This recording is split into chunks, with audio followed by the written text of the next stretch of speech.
Thanks for watching us here on I'd Rather Be a Buffalo. We're always grateful to have you here, where Doug and I talk about how you can face and go through the storms with God's help. That's the purpose of this show. If you're new here, thank you. If you feel so moved, please like, subscribe, share this with a friend. Doug, talk about some storms, right? I'm just going to share this right off the top.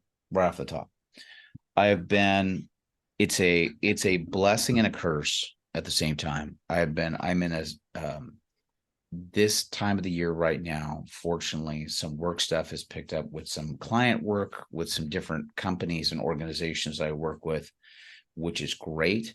But it sort of becomes like nonstop, like you're hitting the ground running. So it's a lot of like 12, 14-hour days, right? Sometimes 15, 16-hour days.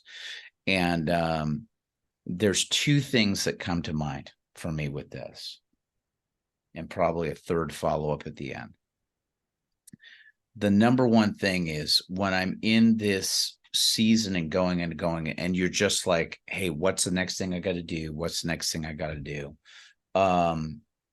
My friend Kenny Landman once described it as this. He described once feeling sort of very tired, like physically, mentally, and focus-wise. He described it once as saying, feeling as if there is molasses for blood that's in you, right? And you're trying, and like particularly that image for me, especially in my mind, is like in my brain, it feels like I have molasses that's in there, like I'm trying to get tasks and things done, but trying to focus on it. It just feels like a fog, that you're trying to work and navigate through, while you're going, I'm having a really hard time getting this stuff done, but I got to get it done. And I also know a lot of it is based on, sleep and stuff. A lot of the stuff that I do requires that I'm waking up at 4:30 in the morning to get ready to get started for my day, to hit the ground running.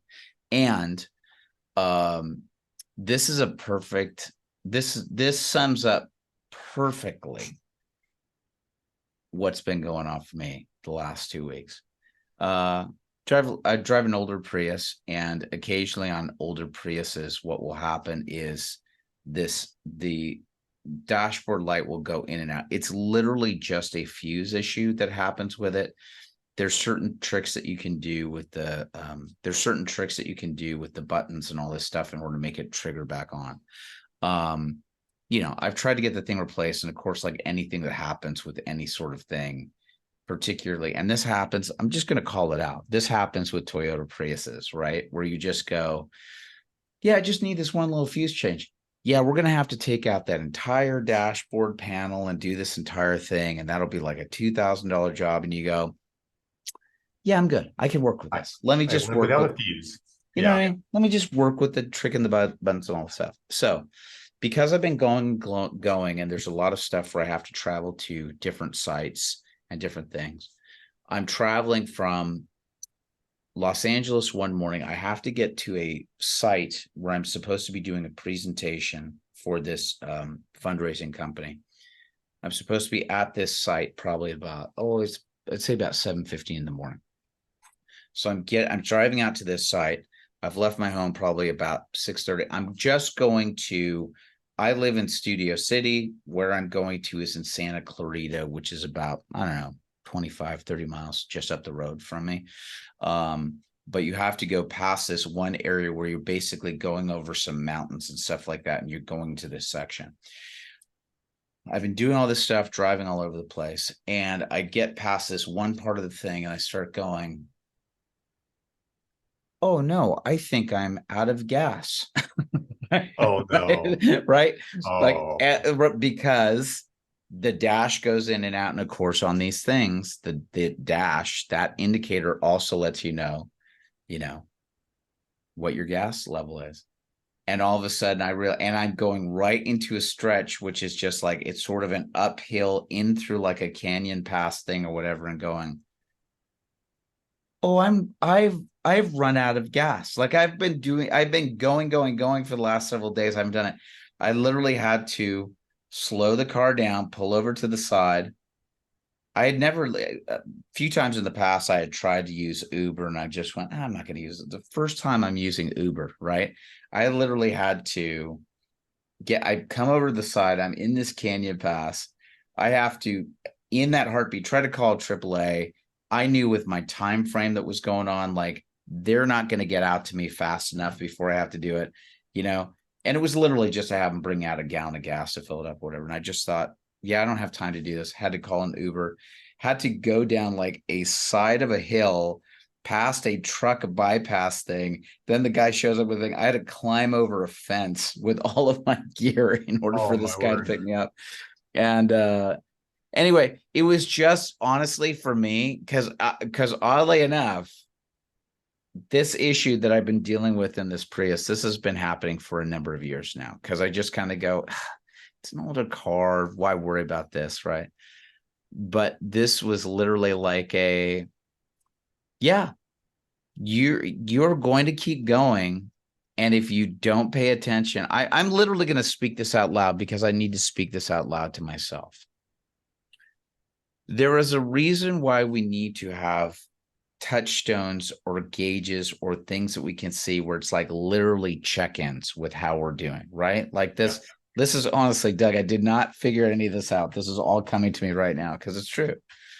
It's why we have to have these check-ins and sort of like these indicators of like what's going on with me, right? For example, the stuff that we work on with journaling, or am I meeting with people, or how's my talking? My interaction with Kate has been disastrous these last 2 weeks because what happens? This is a pattern that I get into consistently, right? And sometimes this is how guys think. This is how I love you because I'm working so much, right? Yeah, I'm gone exactly. all the time. This is how I'm showing I love you, right? But what they really want, what everybody really wants is relation, interaction, right? It's the exact thing that God wants with us, which is just like, I don't care what it is that you're doing. That's fine. If you're using your skills and your ability and the talents I gave you, that's great. And if you're doing it for my glory, that's great. But ultimately, I want a relationship with you, Right. right? I don't want you completely burned out with all of this stuff. So, anyway, that's a little bit of kind of what's been happening for, like, I'm great. I'll have to tell you, I'm grateful for the income and the stuff that's been happening because believe me, we need it for our family, right? We totally need it. But man, it has been one of these things where I'm just like going, yeah, but it also can't be this, right? It's this fine balance of going, and I find myself talking to God a lot with this. I mean, praying through this and going, show me what it's supposed to be, Lord. Because I know what it is I'm trying to strive for, but I also know it can't be this. It can't be this other extreme. Because, like for today, fortunately, today was like the first day off in like several, last couple of weeks where it has been go, go, go, go, go. And it's like the first time where I kind of got to go, oh, I get to sleep. And sleeping in for me, it was like 6:45. It's Yeah. just like, oh, wow, that feels better. And I can feel it in my body, or the fact that I'm not running around. It's like, oh, okay, I get to catch my breath. So anyway, all of that, your thoughts, what comes up for you as I say all of that stuff, Yeah. A good friend of mine, pastor of my old church, not the singer, Chris Martin. He describes life as a fluid tension. Fluid And it's tension. What fluid tension? I like that. Yeah. yeah, it's just a great way to describe how we're trying to walk with God and honor our commitments to Him, honor our commitments to our family, honor our relationships, honor our desire to work and create, Yeah. and try to keep it all balanced. Yeah. I mean, 30, 40 years ago, they would have used a plate spinning analogy, but I think Yeah. kids today have no idea what that is. Yeah. Right. But it's that it's this tension though of it's never this. There's always this ebb and flow to life. Yes. That you just gotta realize sometimes it flows a little too far and the tension pulls it back the other way. Yes. And we tend to pendulum swings, and I've done that before where I'm like, I'm just gonna take a week off. Yes. And Right. just like do nothing. Right. And that's never the answer. No. And I'm never happy when I do that. But it's just this fluid tension of life, of walking with the Lord, because it shouldn't be easy, at least while we're here on earth. No. And it's not. If we're truly trying to honor God, the world is going to pull us in directions that we don't want to go. God's going to pull us in directions he wants us to go in. And we've got the Spirit inside of us trying to move us as well. Yeah. Knowing that it's in a body that's fallen. So you can't help but have a fluid tension. Yeah, it's a necessary part of it, right? Because I know I'm going to be having a meeting with an accountability partner that I work with for creative stuff after this too. And it really resonates for me. This is one of the things I talk about with him, which is, especially from the creative side, we kind of want everything to stop, right? It's like, hey, I've just got to take care of this. Okay. Can everything else just stop while I take care of this, right? I mean, again, another this is the part where I will say I am so grateful for therapy, the recovery program work that I've done, continued growth in my prayer life. Because I had one of these days this week where it was like a two major clients back-to-back commitment day that I had, right? Where I knew like the front half of the day was dealing with some major stuff with one client, and then the back half of the day was then working on major stuff with another client. And again, having to get out the door. And I'm 45 minutes from when I'm supposed to get out the door, and then one of our dogs decided to have, had a huge major accident in the house. Like, it was just like, and it was just like, and it was like everywhere. And this never happens with this dog. And you just go, yeah, I guess I got to let's go. Kate, get up. We got to get out the carpet cleaner. Let's go. Like right now, you just take care of it. And I think in that moment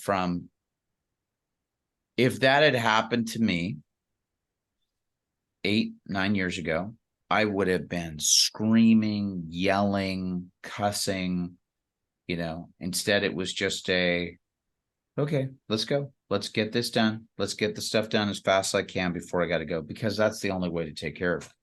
What won't help is it won't help with me screaming, yelling, cussing, crying. That will not contribute to me being able to do it. And I think I think that so many people everybody's looking for the happiness, right? Like happiness, it's the difference between, I think the difference between happiness and the joy of God, right? Because everybody's seeking, I just want to be happy. I just want to be comfortable and happy. No, you do not want that. You do because what you think is comfort and happiness is actually, for lack of a better word, you're trying to bubble wrap yourself, and you're cutting yourself off from actual life, right? It's the Jordan Peterson thing that I love, right? He was talking to a patient of his and saying, well, what is it that you're striving for? Well, I just want to retire, and I just want to be relaxing on a beach, just drinking pina coladas all day. And Jordan Peterson's response on that is like, that sounds like hell. That sounds like hell. He says, that'll be great for a day. And then the next day when you wake up and you're feeling hungover, and what are you going to do? You go down to the beach again and then start to drink. And then you start to do that just again and again and again. I would see this with cycles with people. I've seen this in cycles with people I've known over the years with alcohol, right? Where you get together with a whole bunch of people. I saw it once with a group of people that were just like, oh my gosh, you get together and they have just such a blast and such a great time at a bar and karaoke and all this stuff. And I remember seeing these same people like 3 years later, and like that was their lifestyle. Their lifestyle was going to go down to the bar 3 to 4 times a week with the karaoke, whatever that stuff is. And I saw them 3 or 4 years later. Every single one of them looked like hell on earth. Overweight, drawn, all the other stuff in them, and just like kind of go, it's like having birthday cake every single, like birthday cake's awesome, right? Birthday cake is great when you have it. What if you're having birthday cake for breakfast, lunch, and dinner every day of the week? Forget it. You die, you know? Look at King Solomon. Had Mm, everything he could possibly conceivably want in this world. Probably still the richest man ever have lived. yeah. Um, concubines, wives, Yeah. money, whatever he needed and wanted was provided. And yet it's like, this is folly. Yeah. This life, it's not, all those things don't bring you, they don't even bring you happiness. They bring you moments of happiness, but it's not sustainable. Yeah. And we don't want that sustainable happiness. We want maybe some contentedness or some joy from the Lord. But joy in the Lord doesn't come from any of those things that King Solomon had. Well, there is and there is the other thing too, right? Like I do have to recognize this for myself. I do have to recognize, okay, it's also not going the complete other way and just going, all right, then I'm just gonna walk away from all my responsibilities, and Lord, it's just you and me.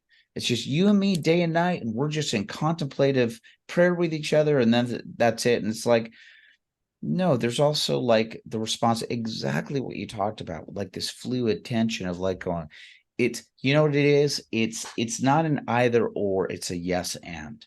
It's a Yeah, yes, it's this, and it is also this, and it is also this, right? And I think it's the exactly. idea of just like kind of going, well, I can't do, I'm trying to think what like the analogy is. I mean, I've had it happen with certain things. Well, I have had it happen in some level in my life, which is like, you know, if I went back in time and told my 17-year-old version of myself what are some of the responsibilities that I would be taking care of or trying to negotiate or to handle or to do all this, like 17-year-old Kevin would absolutely freak out and go, that's not what I want to do. Oh, I can, there's no way I could do all that. And to go, yeah, you're going to figure out a way to do it. Like Yeah, you're going to figure out a way to, pay off bills and to be able to raise the family and to be able to have the relationship and to do all these other things. And it's like you'll figure it out. Like you figure it out. Um, and I think it's maybe that moment of just, and again, I can only speak for my personality type, right? My personality type, or at least the character flaws I've had, character defects I've had over the years, has been reactive anxiety or panic, right? It's not been hmm. major stuff, but like, and you see it in certain types, like it is a reactive, it's a reactive thing of like, I can't do this, somebody save me, somebody take care of this for me. And I think that God has like been slowly working on me going, knock it off, knock it off, stop, Yeah. stop doing that, take your own personal responsibility or the stuff that you have and invite me into it, and let's work through this together, you know? Yeah. Now We I always don't, want that. yeah, Uh, you don't strike me as you've dealt with a reactive anxiety panic thing. I feel like you're something else. I feel like you're more of kind of a, I'm going to shut down and and there are times but I hold it in. yeah, And it's that, what was the Greek theater, Deus Machina? I just yeah, want God to come down and fix it. yeah. Yeah, it's like Machine of God. everything's building to a crescendo and God just steps in and solves the problem. Yes, And I wish life were that way. yes. Life's not that way. God expects me to go through the trials. So what's the other thing that would happen for you that's the result? Because my whole thing was about like the negative aspects, the consequences for me having reactive panic or anxiety, right? Or outbursts was causing people to kind of go, whoa, whoa, whoa, whoa, whoa, what's the matter with you? Or just like, oh, okay, all right, fine. Like, and then like serious things that we would need to have conversations about or things to move forward. People just kind of go, we can't have that discussion with Kevin, right? It's just like, too much, right? What would be the negative consequences of your shutting down, stuffing, any of that stuff? It comes out in just my mindset. So I take everything that's bad and I put it in a little box and I shove it away, and I try to ignore it over time. Yeah. But over time, it builds and it festers and it gets worse. And some of the boxes line up together and become one bigger box and bigger boxes, until I just feel like I have no control over my life whatsoever. And there were times when I was suicidal. Yeah. Because it just felt like this massive weight built up in me that I had no idea how to deal with, because I never dealt with the small things as they came up. I waited till it got overwhelmingly huge. And fortunately, I went to counseling.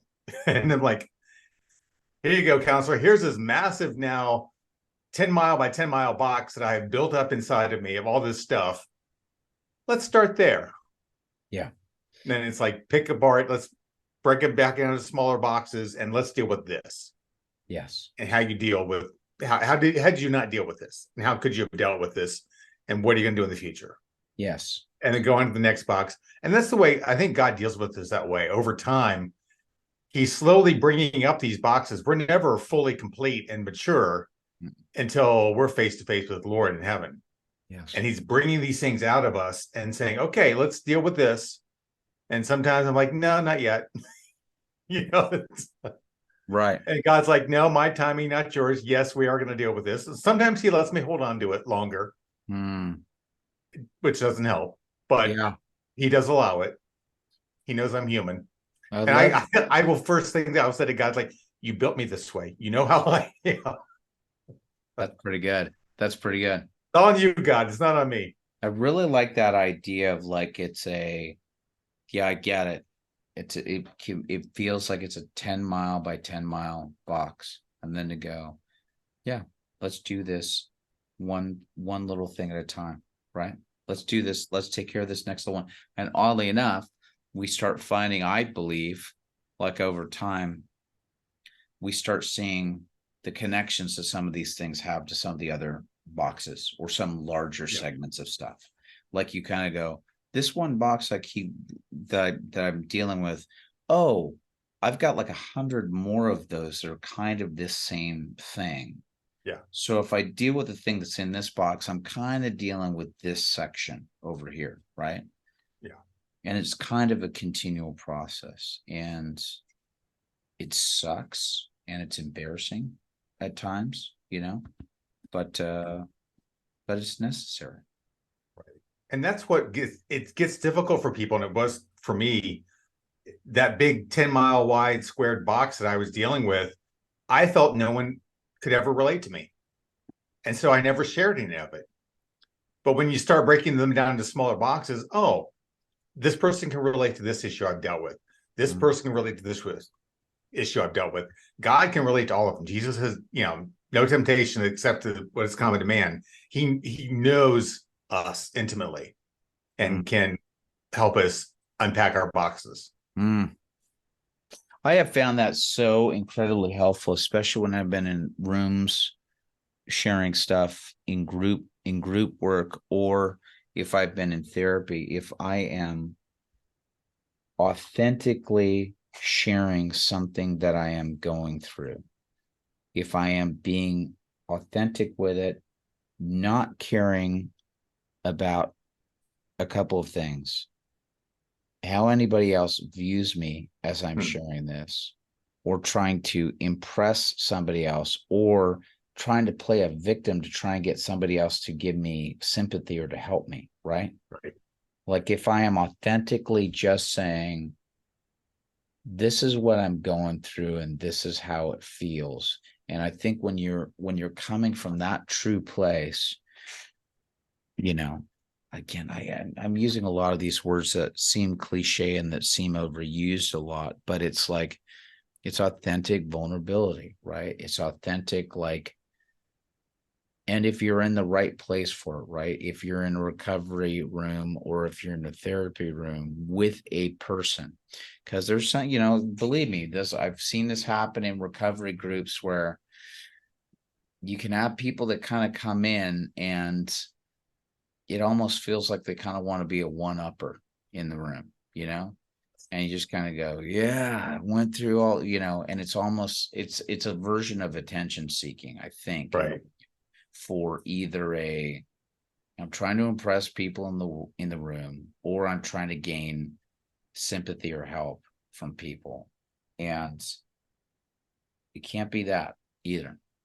Right. It has to be, hey, I'm submitting myself to a process here. I'm being authentic about what I'm getting wrong and where I truly need help, and where I feel like I'm running up against a roadblock. And maybe that's part of what I'm doing on this episode too. It's just like saying, yep, I've kind of gone to another extreme where I've just kind of gone, and I've had this over the years, especially my work with Disney. Oh my gosh, man. Some years you go through these seasons and you just kind of go, yeah, I've just been gone from my family a lot.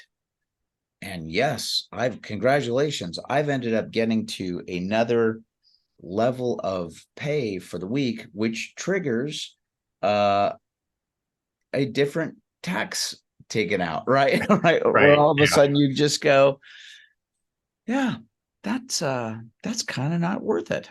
Right?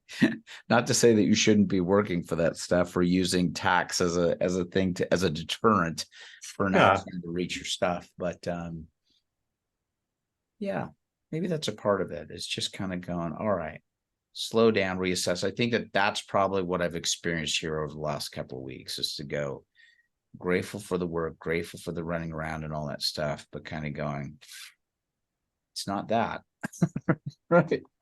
Feels like, Doug, it feels like a lot of my life is a lot of just like, yeah, it's not that. And in a way it kind of is, right? It's like what C.S. Lewis talks about, right? It's like this thing, or it's also the same thing that I think is St. Augustine that talks about the God-sized whole or whatever that is. Mm. But it's the idea of like, doesn't matter. Like I could achieve anything. I could achieve, and again, going back to Solomon, right? But it's like there's always going to be this empty, there's going to be this little spot that's in my soul where there's going to be a little bit of longing and yearning, because what it really is, it's not going to be satisfied until I'm finally reunited with the Father, Son, and the Holy Spirit. Exactly. Pascal. God Pascal size. is Yeah. God size God's hole. husband. That was his. What is Pascal? Is Pascal like his last name, his first name? What do you see there? Blaise de Pascal, Okay, or maybe just Blaise Pascal. that's all right. The God-sized hole. Yeah. Very good. Well, there you go. Any other thoughts or anything else? I'm sorry I sort of hijacked this entire episode. Is there any other stuff that was on your heart that you wanted to share here with our viewers today? The only thing I thought of is, and I'm a very left or right thinker, so I can't see what's in front of you other than I'm sure you have a computer to monitor there. Yeah. Our offices are set up differently. I'm close to the wall here, so then the wall opposite me, he's got a massive whiteboard. And today I got overwhelmed with stuff, so I started writing things down, and I got 6 things written down. And that really, it was just a tactic to help me. Yeah. Plus, my life verse, Psalm 46:10, be still and know that I am God. That's on the whiteboard too. Yes. Yes. Because when I look at the work stuff, I also make sure I look at something from God. Yes. Yes. To balance it out. Such a good reminder. I'm literally looking up at my wall and just thinking, yeah. I'll get you whiteboard for Christmas. Thanks, buddy. I'll take it for sure. I mean, I'm looking at a crucifix, but I'm looking at some pictures of the family stuff, but I'm also looking at a picture of Godzilla and King Kong and Frankenstein. I don't know what that says. Nice. I am looking at statue of the Virgin Mary, so that's good. And Jesus. You're in LA. That's what it says. So true. So true. Yeah, it's really good. Like, especially, I think that that's a thing. Listen, boy, talk about having my indicators and my gauges come back up. That's what this is. Like you and me checking in with each other. My creative accountability partner that I'm meeting with a little bit later. Those are literally like my indicators coming up and going, hey, Well, remember. let's hope I don't blow a fuse. Let's not. No, I don't want you to blow a fuse at all. So Thank you, Doug. I really appreciate that. Hey, everybody that's watching, thank you so much for joining us on this. Hey, if you like the show, please, again, hit like, subscribe, and share this with people. We're just trying to gain our viewership here on YouTube, so it really helps. And if you like this, please share it with a friend. And also, hey, if there's something that we talked about in this, you know what also helps us with the algorithms? Leave a comment below. Maybe if there's something that resonated with you, maybe something you've been going through, something that's a character defect that you have to deal with, or maybe a season that you've gone through as well. Comment. We'll comment back. And also, writing helps you with this process. We've got our free 1-month Buffalo journal. Head over to i'dratherbeabuffalo.com/free journal, and we'll get you one via PDF, and also links below if you'd like to get a hard copy of it on Amazon. That's all we got. Anything else you want to say before we go, Doug? I think you got it covered. All right. Thanks, everybody, and we'll see you in the next video. Bye-bye now. Bye.